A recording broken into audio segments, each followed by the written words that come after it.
ఈ రాష్ట్రంలో జగన్ గారి పేర్లు చెప్పుకొని రాజకీయాలు చేసేవాళ్ళు చాలామంది ఉన్నారు. పవన్ కళ్యాణ్ గారు, నారా లోకేష్ గారు, షర్మిల గారు వీళ్ళందరూ జగన్ గారు తిడితేనే వీళ్ళ రాజకీయ మనుగడ. వీళ్ళు తిట్టే మాటలు వెంటనే పచ్చ మీడియాలో హైలైట్ అయిపోతాయి. ఆ మీడియాలో హైలైట్ చేసేసి TDP social media, Janasena social media ఇంకా ప్రజలకు అవాస్తవాలు తెలియజేయడానికి సిద్ధంగా ఉంటాయి. అవి అందుకొని నాయకులు కూడా విపరీతంగా జగన్ గారిని ఇట్ట తిట్టారు, అడ తిట్టారు అని చెప్పి చంద్రబాబు నాయుడు గారు సంతోషిస్తూ ఉండొచ్చు. కానీ ప్రజలకు మాత్రం వాస్తవాలన్నీ తెలుసు. నిన్న షర్మిల గారు హైలైట్ అయ్యే వార్త, మీ ఆంధ్రజ్యోతిలో, టీవీ5 వీళ్ళందరూ ప్రచారం విపరీతం కల్పించిన వార్త ఇది. సైతాన్ సైన్యం పరామర్శకు తప్ప ప్రజల కోసం జగన్ బయటికి రాడు. షర్మిల గారు అంటే ఏదైనా పరామర్శలకి, పెళ్ళిళ్ళకి వీటికి మాత్రం జగన్ గారు వెళ్తారు తప్పితే ప్రజల ఇష్యూస్ ఏమైనా ఉంటే మాత్రం జగన్ గారు బయటికి రాడు అని చెప్పి షర్మిల గారు మాటలు. మీరెక్కడున్నారు? విజయవాడ వరదలు వచ్చినప్పుడు మీరెక్కడున్నారు? బంగారుపల్లెంలో మామిడి రైతుల కోసం పోరాడినప్పుడు మీరెక్కడున్నారు? పులివెందుల్లో అరటి రైతుల సమస్యల పైన పోరాడినప్పుడు మీరెక్కడున్నారు? గుంటూరులో మిర్చి రైతుల కోసం పోరాడినప్పుడు మీరెక్కడ ఉన్నారు? పొదిల్లో పొగాకు రైతులకి మద్దతుగా పోరాడినప్పుడు మీరెక్కడున్నారు? తిరుమలలో 6 చనిపోయిన ఘటనలో మీరెక్కడ పోరాడాడు?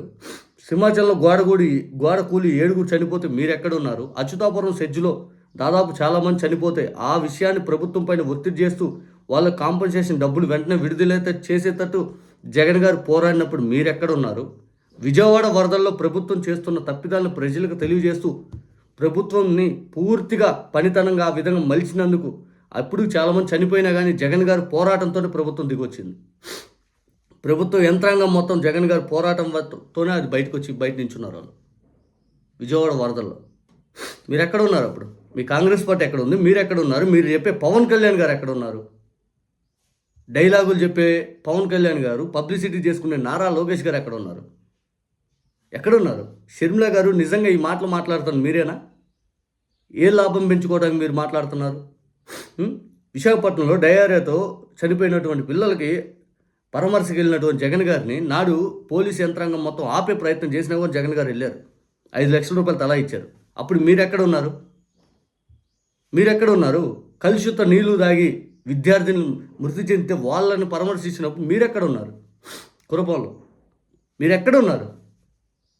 ఈ రాష్ట్రంలో ఎన్నో సమస్యలపై జగన్ గారు పోరాడారు. చివరాఖరికి మెడికల్ కాలేజీలు ప్రైవేటైజేషన్ చేయడానికి చంద్రబాబు నాయుడు గారు తాపత్రయపడితే ఆ మెడికల్ కాలేజీలు వ్యతిరేకంగా పోరాడుతూ జగన్ గారు నర్సీపట్నం వెళ్ళారా లేదా?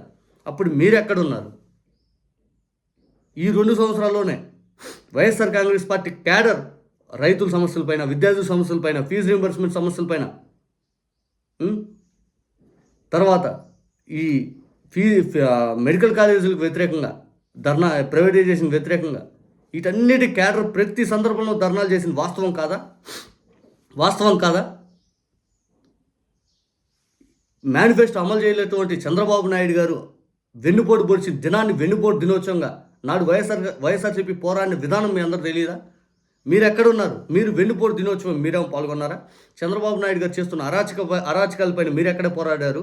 అంబటి రాంబాబు గారి ఇంటిపైన, జోగి రమేష్ గారి ఇంటిపైన రాజ్యాంగానికి విరుద్ధంగా దాడులు ప్రేరేపించేలాగా చంద్రబాబు నాయుడు గారు ప్రభుత్వం ప్రోత్సహిస్తూ ఉంటే దానిపైన ధర్నా చేస్తూ పూర్తిగా ప్రభుత్వాన్ని ఒత్తిడి పెంచేలాగా జగన్ గారు చేసినటువంటి వ్యాఖ్యలపైన మీరెక్కడున్నారు? రెడ్ బుక్ రాజ్యాంగాన్ని విపరీతంగా రాజ్యాంగబద్ధంగా కాకుండా విరుద్ధంగా ఇష్టానుసార రీతిలో కేసులు పెట్టి ఎట్లా పడితే అట్లా చేస్తున్న దానిపైన మీరెప్పుడు స్పందించారు? జగన్ గారు స్పందించారు. జగన్ గారే నించున్నాడు.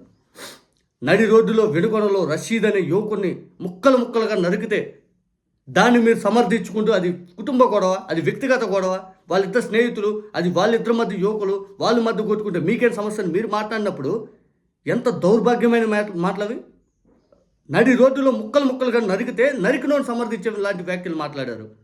దీనిపైన జగన్ గారు దేశంలో అందరికి తెలియాలి అని చెప్పి ఏదైతే ఈ వినకొండ ఘటన పైన ధర్నా చేస్తూ రెడ్ బుక్ రాజ్యాంగం ఏదైతే దాడులు వీటన్నిటిపైన వ్యతిరేకంగా జంతర్ మంతర్ దగ్గర ధర్నా చేశారు.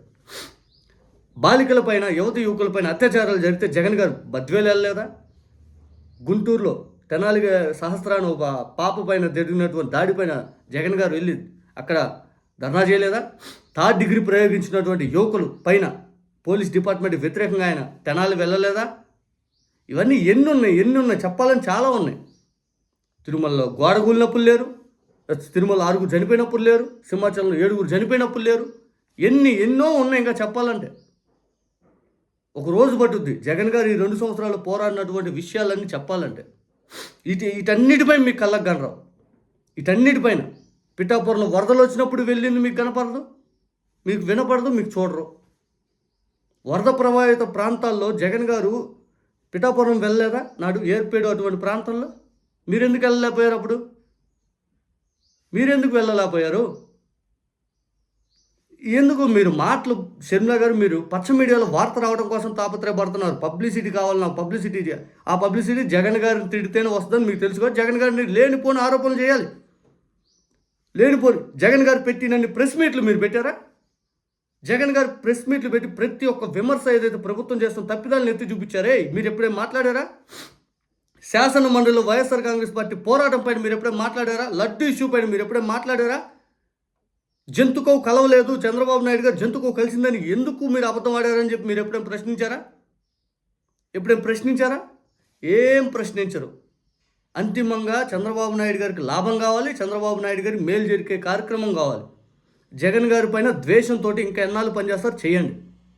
కానీ మీ వ్యాఖ్యలు, మీ విధానాలు జనాలకు అర్థమైపోయింది. మీరు అబద్ధాలని అలవోగ్గా మాట్లాడుతుంటే చూసేవాళ్ళకి ఇదేంటిది ఇట్లా కూడా మాట్లాడతారా? ఈమె రాజశేఖర్ రెడ్డి గారి పేరు చెప్పి రాజకీయాలు చేయాలనుకుంటున్నారు. అదే రాజశేఖర్ రెడ్డి గారి పైన అబద్ధాలు చంద్రబాబు నాయుడు గారు అలవోగ్గా 2 కొండలు చేయబోయారని చెప్పి అబద్ధాలు ఆడుతుంటే షర్మిల గారు కనీసం బయటకు వచ్చి రాజశేఖర్ రెడ్డి గారు 2 కొండలు కాదు 7 కొండలు అని చెప్పే ధైర్యం మీ దగ్గర లేదు. కనీసం ఆ మాట మాట్లాడటానికి మీరు ఇష్టపట్ల. మా నాన్నగారు 7 కొండలు ఇచ్చిన జీవో ఇది. అప్పటి కాంగ్రెస్ ప్రభుత్వం మా నాన్నగారు ముఖ్యమంత్రిగా మీరెందుకు చంద్రబాబు నాయుడు గారు అబద్ధాలు ఆడుతున్నారని మీరెందుకు పోరాట్ల ఆ విషయంకి వ్యతిరేకంగా? ఇవన్నీ మళ్ళీ జనాలకి షర్మిల గారు అనే మాటలు పూర్తి స్థాయిలో బాగుంటాయి. ట్వీట్లు వేస్తారు అప్పుడప్పుడు, ఇట్టయిపోయింది అట్టయిపోయింది ఇది చేస్తున్నారు చంద్రబాబు నాయుడు గారు ఏదో ఒక రాయేసినట్టు. ట్వీట్లో కావాల్సింది పోరాటాల? ట్వీట్ల షర్మిల గారు మీరు వేసే ట్వీట్ల జనాలకు కావాల్సింది పోరాటాలా? మీరు పోరాటం చేయక జనాల పట్ల జగన్ గారు పోరాటం చేస్తుంటే మళ్ళీ ఆయన పైన నిందలు. మీకు అందరికీ జగన్ గారిని ఏదైనా అంటే మీకు సంతోషం, ఆ పచ్చ మీడియాకి సంతోషం. టోటల్గా జనాలు ఏదైతే కొంతమందికి మీరు చెప్పేది ఎవరైతే ఉన్నారో వాళ్ళే నిజమైన వాళ్ళు. ఆ సైతం సైన్యం అని చెప్పి మమ్మల్ని అనే బదులు వాళ్ళేనేమో అది చూసుకోమనండి.